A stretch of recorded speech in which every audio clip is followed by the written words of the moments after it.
Hello everyone, part 2 to the video I made yesterday on children and archetypes. So, there's a lot more I want to say. I'm trying to keep these videos a little shorter though, so I can talk for a 20-minute video. But, one thing I didn't touch on of why I think children are closer to the archetypes.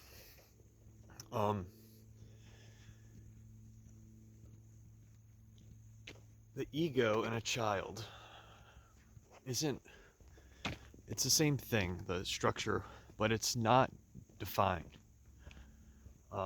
Propensity to grasp onto things and assimilate it into language, that's all egoic functioning of the psyche. Children do that, but it's not the same as an adult. The ego is still, the boundaries aren't fleshed out, so to speak. Also, I think the persona is, I don't know what Jung says about this, but I don't think the persona would play much of a role in a child. It would probably be more super ego until the ego develops, and then the persona might come out. But anyway, that's a whole nother thing. A child doesn't have as a well-defined ego as an adult, and the ego structure is an aspect of the conscious mind. Actually, I'm not sure what Jung says about that, but I'm going to say that the ego structure is an aspect of the conscious mind. And I think that the archetypes, Jung says this, they exist within, if you want to say that, the collective unconscious. So the fact that a child is lacking this defined ego structure is a very thing that allows them to tap into the aspects of the unconscious that are shared amongst all people, the collective unconscious. It's the archetypes. Tap into the archetypes, the energies. I think that as the ego becomes more and more developed, what happens is we can't attach ourselves to an archetype. Well, I mean, you can try, but you actually can't. But we attach ourselves to the labels of an archetype, to what an archetype does. You might say, some people might say that they're a certain archetype. And I think that as we start doing that, and the ego starts doing that with these energies, is when they start separating themselves from the actual archetype. And not living through an archetype or living out an archetype. I'm not sure how to word this exactly, but the point is they aren't the archetype. And once the ego starts thinking that it is, or it assimilates the behaviors as part of itself, which, I mean, our behaviors are a part of ourselves, but the archetypal expressions as part of I and not us. I think that's where children have an advantage. How long is this going on? Only 3.5 minutes. All right, I can add the second part. So the second part is that, hold on, using my coffee. The second part of this whole thing about children being closer to archetypes also has to do with dreams. I'm fascinated by dreams. I think there's so much to be. They're a gold mine. They're a gold mine, 100%. Especially for people with a psychoanalytic leaning to understanding things. What better than someone's dreams? These changing impressionistic qualities that emerge from who knows where, possibly the unconscious. And that's what I do think. I do think that dreams allow us to deal with unconscious aspects of our psyche in the same way that when we're awake, let's say we're 99% conscious right now, 1% unconscious. It's not actually that percent. It's not even a percent, but it's just an analogy. Most of our psyche is conscious right now, right? We're awake, sensory, aware of our senses, thoughts, feelings, literal things outside of us. Close our eyes and picture things in our minds. It's all within the conscious element of the psyche, being aware of it happening.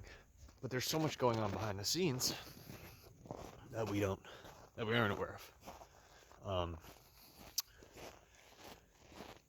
And I think that when we're sleeping, it's flipped, mostly unconscious happenings. But when people lucid dream, or we wake up and remember their dreams, that's an example of enough of the conscious element of the psyche is peeking through, so to speak. Peeking through, you become salient enough, or the aspects that you can be conscious of become salient enough when you're dreaming that you become aware that you're dreaming.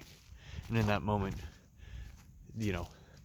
our conscious mind is peeking through the unconscious. In children, because in waking life, they're closer to the unconscious, I think that their dreams are going to be so much more, you can impact archetypal,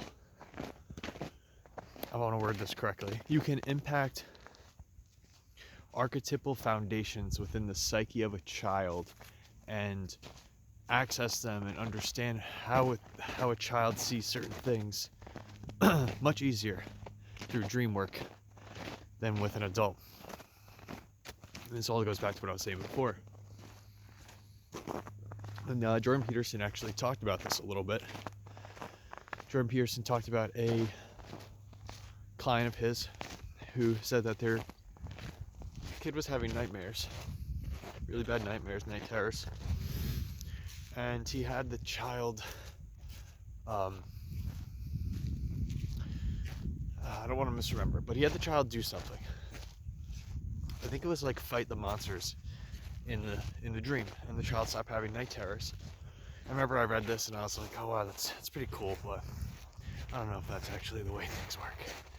And I worked at a daycare at the time. There was a kid, lo and behold, having nightmares. It's like the same exact story as Jordan Peterson. Honestly, it was strange. I mean, I'm not a psychologist, but I was like, hey, I'm gonna talk to this child. I worked at daycares, 3 to 5 year olds. One of the 4-year-olds, let's say his name was Michael. Michael was having nightmares. He kept crying, kept waking up in the middle of nap time, screaming. Terrible, waking kids up. Terrors, night terrors. And for a child, those things feel so real because they're archetypal and they live through the world of archetypes. So it's as real to them as the manifestation of the world, so to speak, the story behind the world that they're experiencing. So I tell Michael, he wakes up screaming one day, and this after I heard Jordan Peterson talk about this. So I said, calm him down, he's crying. And I tell him it's okay to cry, it's okay to be scared, gotta calm yourself down. Let's talk about what's happening. He calms down. And I say, do you tell me, what are you dreaming about? I remember he wasn't too sure. He just said there were monsters in his dreams. And I asked him what he does when he sees the monsters in his dreams. And he said he runs away. I think this is all like so similar to Jordan Peterson's story. But it's very similar, I think. It might even be 1-to-1. But I told him, hey, next time you see these monsters, I want you to pick up a sword and fight them. And he was like, he was nervous. And I just gave him some reassurance. And I was like, no, you can do it. You can do it. You're strong. And, let me see your muscles, that kind of thing we do with kids. At least with boys, right? I guess you do it with girls too, but it happens more with boys. Let me see how strong you are. Show me your muscle. A kid will flex and oh my god, let me touch the hell. Yeah. But he was so I talked him up, got him really believing in himself that he could do it. That these monsters, he could slay all the monsters. He could kill all these monsters. He's stronger than all these monsters. The next day before nap time, I pulled Michael aside. I was like, hey, don't forget to slay those monsters. You can do it. Remember we talked about it? He's like, yeah. He was really excited. And he slept through nap time that whole time. Woke up ran to me. Woke up and jumped up, so happy he ran to me, told me he'd killed all the monsters, and then he stopped having the nightmares. And not only that, so I think that's very similar to the Jordan Peterson story that Jordan Peterson told about a client's kid. And I just did the same thing with a kid at a daycare. That was so similar. It was pretty much the same exact archetypal thing. Monsters, kid not fighting them, scared, night terrors. Finally, gets told you can fight them, fights them in the dream, stops having the night terrors. But here's the crazy part. This kid, his attitude towards obstacles, people or otherwise, after this occurrence, shifted dramatically. He was the type of kid that would get pushed, people would walk over him a little bit, and he would let them, but you could tell he was frustrated that he was letting them walk over him. But after this, he was standing up for himself, and it was starting to get, it was going to the other end of the spectrum, whereas before he was a pushover. Now he was being a little too aggressive. Now he was pulling toys out of kids' hands. Now he was, if something wasn't going his way, he would make a bigger deal about it. He wouldn't just sit there and be brooding. He would be making things change outside of himself. And these are all, like, I truly think it's because he dealt with this. How do you deal with a dragon as a child? And the way he did it in his dream was to go at it, to face it head on. And now, afterwards, he was doing that with other dragons, other problems. And it's because that archetypal reality is, for a child, is no different, in my opinion, than what they're actually experiencing. Like, it's all so imbued together. So the story and the reality are no different. It's the same thing. So anyway, that's why I think talking about children and archetypes means much more. It doesn't mean more. It's easier to see the connection, I think, of how it can affect a psyche. These things aren't going to be as immediate with adults, but I still think they ring true. That if you do dream work, you do shadow work, you focus on things that you're oppressing or how you deal with things, and you do these exercises, can lead you to uncovering aspects of yourself. I mean, this is all Jungian work that people can do.